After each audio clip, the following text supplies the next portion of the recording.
এই পোলা পছন্দ হয় না, তুমি কও এই পোলার লগে মানে মানাই। হ্যাঁ বিয়া ক্যান্সেল, জান আপনি বাড়ি যান। হ্যাঁ আমি তো ওই ছেলের সঙ্গে তো বিয়ে হচ্ছে না, ও হলো পাত্রের বন্ধু। জিসান তো এই মুহূর্তে আসতে পারছে না, যার জন্য আঙ্কেল আমাকে বললো আমি যেন গ্রামে এসে আপনাদের বিয়ের ব্যাপারে কথাবার্তা একটু এগিয়ে রাখি, এই আর কি। সার্কাস সার্কাস চলিতেছে না আমার নিয়ে। আমার সবসময় ইচ্ছা ছিল আমার এমন কারোর সাথে বিয়ে হইব যার আমি চিনবো জানবো, যার সাথে আমার ভালো বোঝাপড়া থাকবো। কিন্তু আমার এমন একজনের সাথে বিয়ে ঠিক হয়েছে যার আমি চিনি না জানি না, তার সম্পর্কে কিচ্ছু জানি না। ও অনেক ভালো ছেলে, বললাম না একদম পুরো পিওর জেন্টলম্যান। কিরে কি অবস্থা, কেমন দেখলি? তুই আমার কথায় ভরসা রাখিস তো নাকি? আমি তোকে বলতেছি এটা সত্যি দুর্দান্ত, অনেক ভালো। মেয়েটাকে দেখতে তোর ভালো লাগবেই লাগবে, একদম 100-100। কি বাবু স্কুলে চালাবে নাকি? হ্যাঁ ভাবতেছি একটু চেষ্টা করে দেখুন। এই দুলাভাই বন্ধু, কি আপনি কি বাইক চালাতে পারেন? হ্যাঁ পারি তো। এবার বুঝলে কেন আমি এই গ্রাম ছেড়ে শহরে বা অন্য কোথাও যেতে চাই না?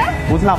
ও একটা গুরুত্বপূর্ণ কথা তোমাকে বলি, কালকে যেহেতু গ্রামে জিসান আসবে, তুমি প্লিজ ওর সামনে এরকম ভাবে চুলে ফিতা বেঁধো না। হ্যাঁ স্মার্ট ওয়েতে চুলটাকে ডিল করবা, সুন্দর করে আশ্রয় রাখবা, যাতে দেখতে অনেক ভালো লাগে শহরের মেয়েদের মতো, ঠিক আছে? মোহনা